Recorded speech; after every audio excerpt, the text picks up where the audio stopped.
आज हम पढ़ने जा रहे हैं types of functions on the basis of mapping. हमने 11th क्लास में रिलेशंस एंड फंक्शंस से बेसिक इंट्रोडक्शन किया था और वहां हमने रिलेशंस ऑफ फंक्शंस की मैपिंग को भी पढ़ा था। यहाँ पर हम उन्हीं फंक्शंस की मैपिंग के बेस पर हम उनको किस तरह से नेमिंग करते हैं ये हम यहाँ पर पढ़ेंगे। थोड़ा सा हम रिवाइज कर लेते हैं कि हमने फंक्शन में क्या पढ़ा था। तो आपको याद होगा कि मैपिंग में हमारे पास में मान लीजिए कोई फंक्शन था f और ये डिफाइंड था फ्रॉम a टू b। तो यहां पर हम जब इसकी मैपिंग बनाते थे तो इसको इस तरह से डिनोट करते थे।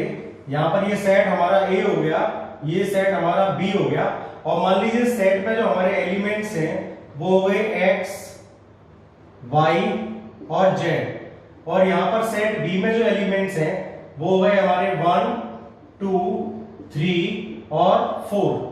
तो फंक्शन ये मैपिंग अंडर f है।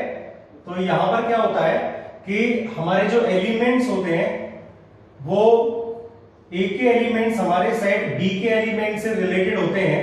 मान लीजिए ये हमारे एलिमेंट्स फिलहाल इस तरह से जॉइंड है। यहां पर x की इमेज 1 है, y की इमेज 3 है, z की इमेज 4 है। तो हमने ये पढ़ा था कि किसी भी रिलेशन को फंक्शन होने के लिए ये जरूरी होता है कि हर एलिमेंट की सेट A जो है उसके हर एलिमेंट की एक इमेज का सेट B में होना जरूरी है और एक एलिमेंट की एक ही इमेज होनी चाहिए। तो हम यहाँ पर देख रहे हैं कि हमारे पास में जो एलिमेंट X है उसकी एक इमेज 1 है, एलिमेंट Y की एक ही इमेज है जो कि 3 है और ऐसे ही एलिमेंट Z की एक ही इमेज है वो 4 है और सारे एलिमेंट्स यानी X, Y और Z ये तीन एलिमेंट्स हमारे सेट A में तीनों की इमेजेस सेट B में आवश्यक रूप से हैं। यहां पर जो हमारा सेट A है इसको हम इस फंक्शन का डोमेन कहते हैं और जो होल सेट B है इस पूरे सेट को हम इस फंक्शन का कोडोमेन कहते हैं।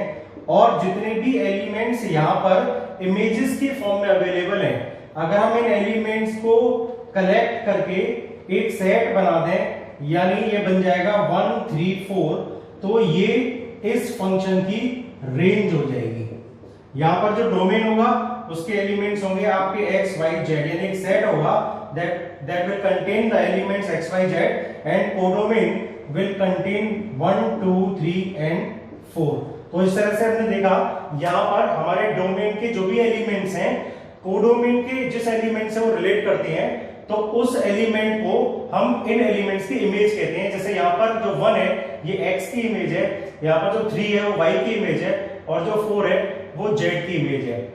इसके साथ में फंक्शन में यहाँ पर हम देखेंगे कि जो हमारा रेंज जो होती है, रेंज हमेशा कोडोमेन का एक सबसेट होती है। यानी यहां पर दो पॉसिबिलिटी हो सकती हैं। अगर सारे के सारे ये जो B हमारा सेट है इसके सारे एलिमेंट्स अगर एक के किसी न किसी एलिमेंट की इमेजेस हैं तो उस केस में जो हमारा रेंज है और जो कोडोमेन है वो दोनों सेम हो जाएंगे, दोनों सेम सेट हो जाएंगे। जबकि यहां पर हम देख रहे हैं जो हमारा एलिमेंट 2 है वो यहां सेट A के किसी भी एलिमेंट की इमेज नहीं है। तो इस केस में क्या है कि रेंज जो है वो कोडोमेन का एक प्रॉपर सबसेट है। आइए हम ये देखते हैं कि मैपिंग के बेसिस पर जो हमारे टाइप्स ऑफ फंक्शंस हैं उसके नेम क्या क्या हो सकते हैं, क्या क्या नेम होते हैं। सबसे पहले जो टर्म्स हम यूज करेंगे उनकी नेमिंग के लिए सबसे पहले हम उनसे इंट्रोडक्शन करते हैं और उसके बाद एक एक करके हम उन सारे टाइप्स को समझेंगे यूजिंग मैपिंग। तो टाइप्स ऑफ फंक्शन में एक तो हम पढ़ने जा रहे हैं कि एक तो होता है हमारा 1-1 फंक्शन, 1-1 फंक्शन और इस 1-1 फंक्शन को ही हम दूसरे नाम से जानते हैं and that is known as injective function। इसके बाद 1-1 फंक्शन के बाद दूसरा होता है इसमें हमारा many-1 फंक्शन।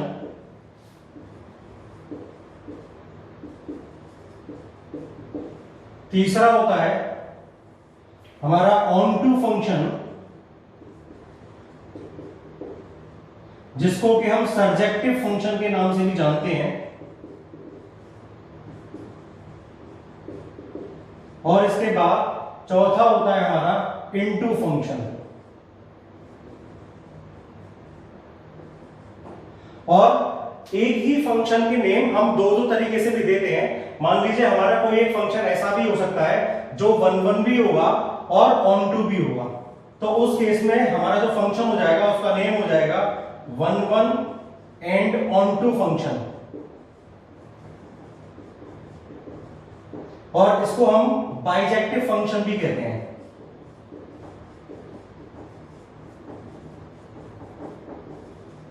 विशेष तौर से जो हमारा टॉपिक है, जो हमारा एक चैप्टर है, उसमें हमें स्पेशली उसमें 1 1 ऑन टू यानी बाइजेक्टिव फंक्शन को स्टडी करना है।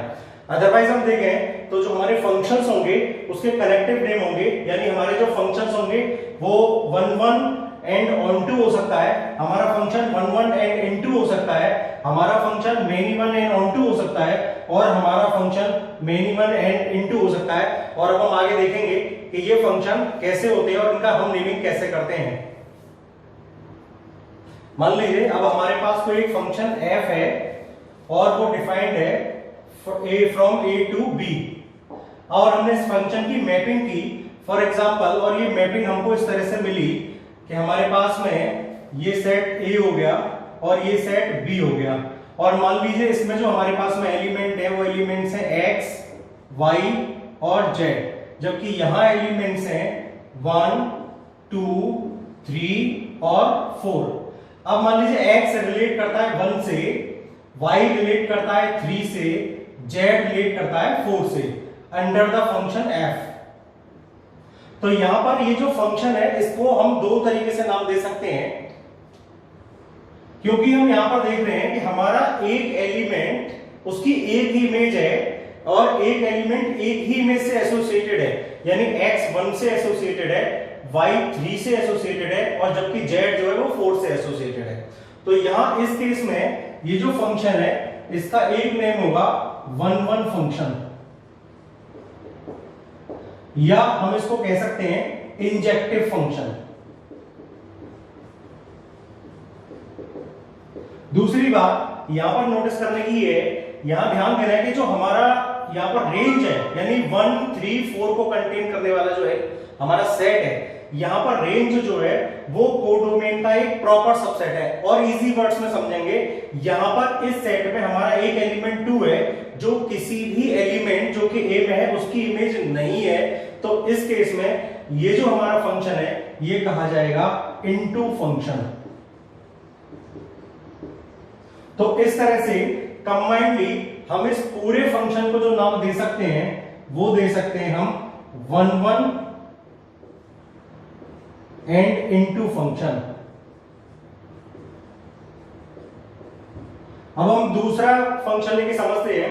मान लीजिए अगर यही जो फंक्शन हमारा a से b पे डिफाइंड है, ये इसकी मैपिंग कुछ इस तरह से होती, मान लीजिए सेट a होता, ये b होता, यहां पर हमारा ये एलिमेंट x है, ये y है, ये z है, यहां पर ये एलिमेंट्स हमारा 1 2 3 और ये 4 है।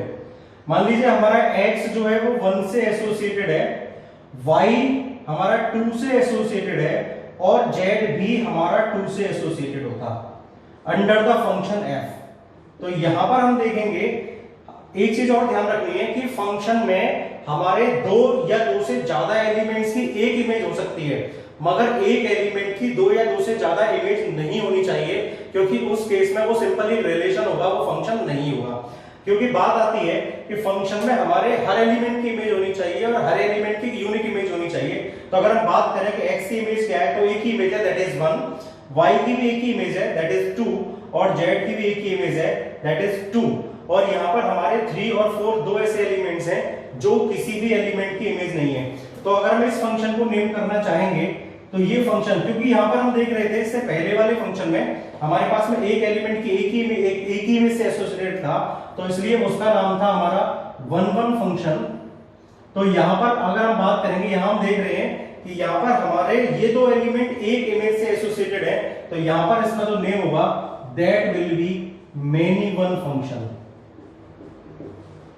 अब दूसरी बात करते हैं, हम ऑन टू या इनटू की बात करते हैं। ये फंक्शन ऑन टू है या इनटू है, तो यहां पर हम देख रहे थे कि यहां पर हमारा जो रेंज था वो कोडोमेन का एक प्रॉपर सबसेट था, यानी टू एलिमेंट किसी भी एलिमेंट की इमेज नहीं था जो एलिमेंट ए में हो।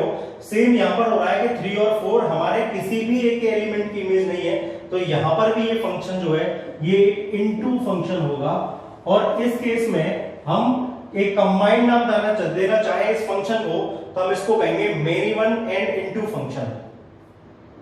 It will be known as many one and into function.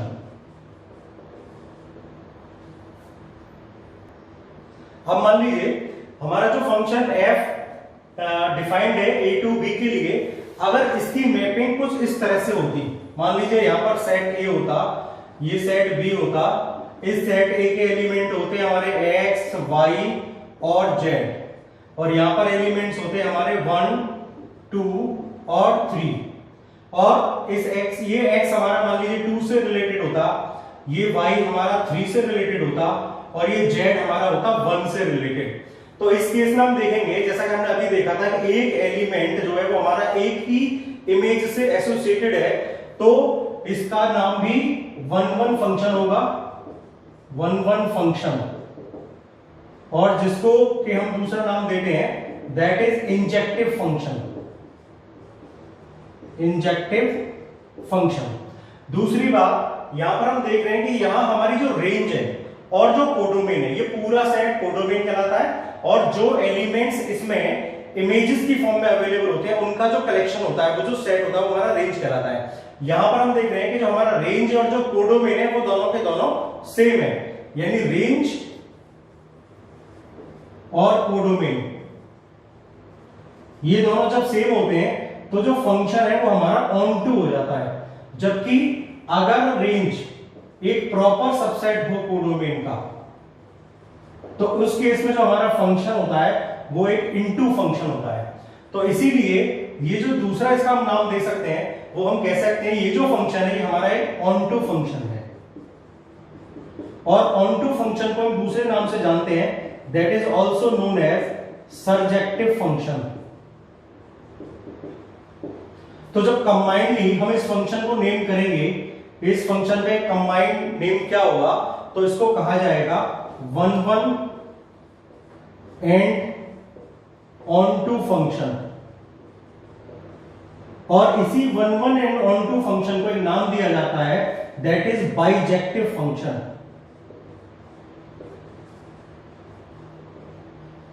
और ये बहुत ही इंपॉर्टेंट फंक्शन है हमारे इस चैप्टर के लिए। हमें स्पेशली इस 1-1 ऑन टू या बाइजेक्टिव फंक्शन को स्टडी करना है, और इसी पर बेस्ड थ्योरी को हम आगे स्टडी करने जा रहे हैं।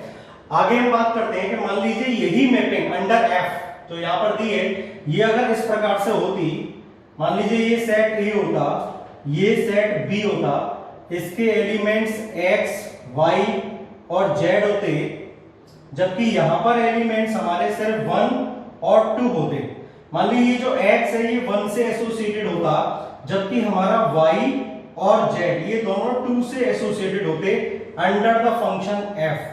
तो इस केस में हम देख रहे हैं क्योंकि हमारे दो एलिमेंट एक इमेज से एसोसिएटेड है, that's why this is not 1-1 function, it is here many one function.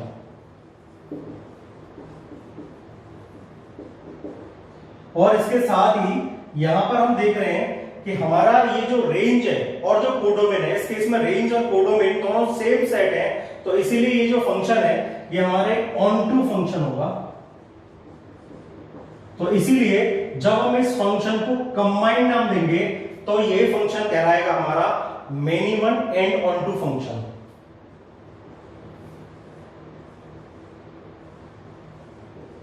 Many one and onto function. तो इस तरह से हमने अपने इस टॉपिक में 1-1 एंड ऑन टू फंक्शन को पढ़ा, 1-1 एंड इनटू फंक्शन को पढ़ा, many one and onto function को पढ़ा, और many one and into function को पढ़ा। और हमें जो आगे पढ़ना है वो स्पेशली जो हमारा टॉपिक है, जो हमें आगे स्टडी करना है, that is 1-1 and onto function और बाइजेक्टिव फंक्शन।